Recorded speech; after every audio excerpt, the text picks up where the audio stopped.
Chief Magnus, I know that article in the Wall Street Journal that you talked about why some problem cops don't lose their badges. You tweeted, "As a profession, we must address this problem."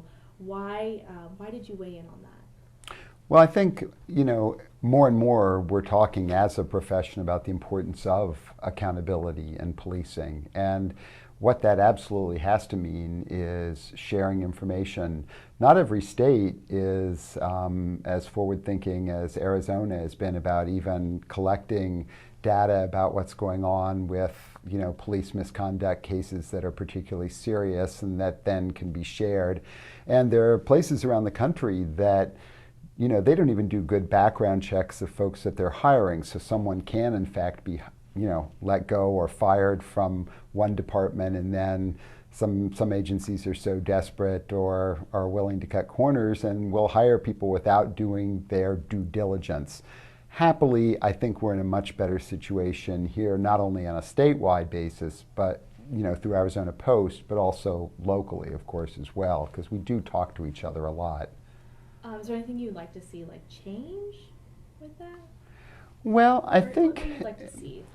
I think there's always room for improvement, and we can certainly look at perhaps strengthening the way the state tracks and shares discipline, maybe beyond just some of the most serious circumstances like lying or criminal behavior by officers. But I think we still, by and large, have pretty good protections in this state for sharing information. And we also have one of the most open records laws in the state, which makes it very possible even for an average member of the public to learn about what might have happened in any particular investigation involving an officer. So things are far more open than many places, frankly, much more open than where I worked before in California, where there were a lot of these things, a lot of this information was very, very hard to come by. Here, there's a great deal more transparency, and I think that's a good thing. That's great. Sheriff Napier, would you like to weigh in on that? Well, I just share his appreciation for the fact that Arizona is very open about that. So if I have a problem officer and he then wants or she wants to go to the Tucson Police Department because we've let them go or we're pending termination, that Chief Magnus is confident that we'll share information, and that's done very well in Arizona. But I share his concern that when we have out-of-state officers who come to Arizona, sometimes it's very hard to get disclosure from those agencies about prior events that may be of interest to us making a hiring decision. So not every state is as forward-thinking or as open as Arizona is. Now, how did the police and sheriff's department work together? Tell me a little bit about the collaboration between you both.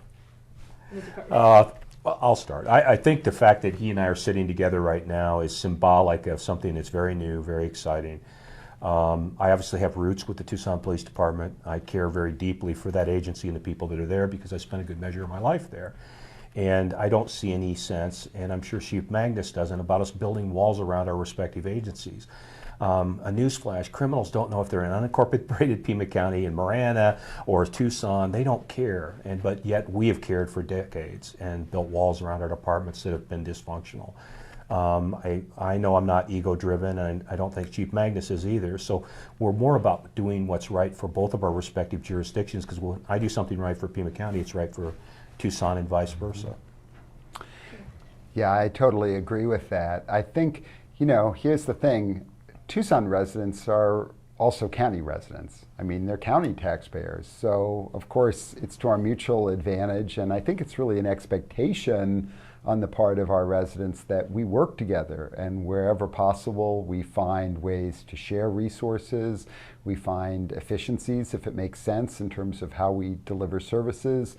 I think really, especially in this day and age with tight budgets and limited resources, that's an obligation that we both have. So I think we're both looking forward to opportunities for collaboration, and we have some thoughts in mind already that we're willing to start exploring, and I think it's going to be exciting.